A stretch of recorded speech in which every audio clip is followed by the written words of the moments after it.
Avec un solde courant proche de 290 milliards de dollars, l'Allemagne étale sa puissance. Elle a repris à la Chine la première place du palmarès des pays les plus excédentaires au monde et devance le Japon qui se hisse à la 3e marche du podium.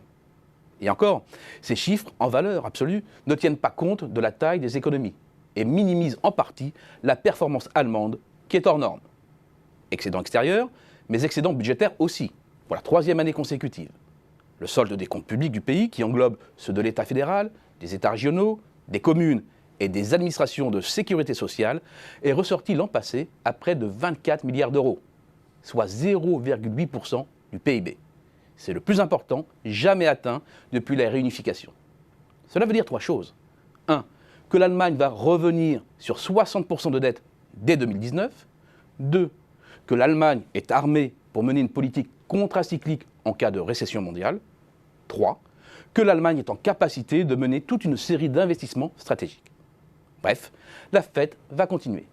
Et si la fête continue, c'est principalement que l'Allemagne reste ultra compétitive. Pourtant, tout portait à croire que la compétitivité des entreprises allemandes allait céder sous le double coup d'une attaque. En interne, avec la mise en place au 1er janvier 2015 d'un salaire minimum légal, et à l'extérieur, avec la convergence des salaires vers les standards de l'Ouest, des pays d'Europe de l'Est, l'Interland allemand, de sous-traitants à bas coût. C'était en fait une double erreur. D'abord, à 8,34 € de l'heure, le salaire minimum allemand reste relativement modeste. Pour rappel, le SMIC en France est de 9,76 € depuis le 1er janvier dernier, soit un écart de 17%. Ensuite, il existe de nombreuses techniques de contournement, dont les mini-jobs ou le statut de travailleur indépendant. Sans oublier que sont exclus du salaire minimum les mineurs, les apprentis, les stagiaires, un trio connu sous le nom d'Azubis qui joue un rôle très important en Allemagne.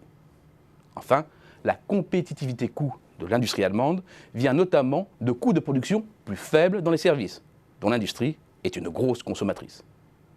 Alors certes, depuis l'introduction du salaire minimum, il a progressé quasiment 2 fois plus rapidement de l'autre côté du Rhin qu'en France. Mais il avait beaucoup baissé au début des années 2000, à la suite de la déréglementation du marché du travail mise en place sous Schröder.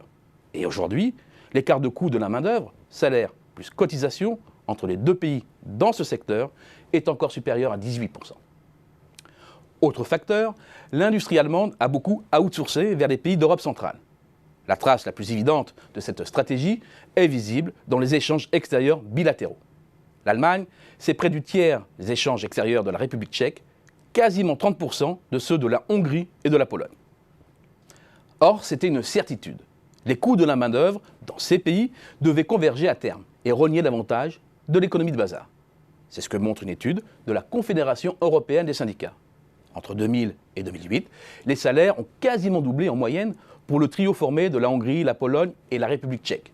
C'est beaucoup plus qu'en Allemagne, et à ces rythmes, la convergence aurait été achevée dès 2025. Mais avec la crise de 2008, la mécanique s'est grippée. La progression des salaires a fortement ralenti, elle est quasiment nulle, et les salaires dans les PECO représentent à nouveau moins du tiers de ceux de l'Allemagne. En d'autres termes, le réservoir de la compétitivité externe allemande est loin d'être à sec. Idem, on pensait l'Allemagne coincée par sa démographie. Or, sa population progresse à nouveau. Tout se passe comme si ce pays devenait une gigantesque pompe aspirante à main-d'œuvre. Puissante à l'extérieur, revigorée à l'intérieur, l'Allemagne reste plus que jamais la place forte de l'économie européenne et devrait approcher cette année encore 2% de croissance.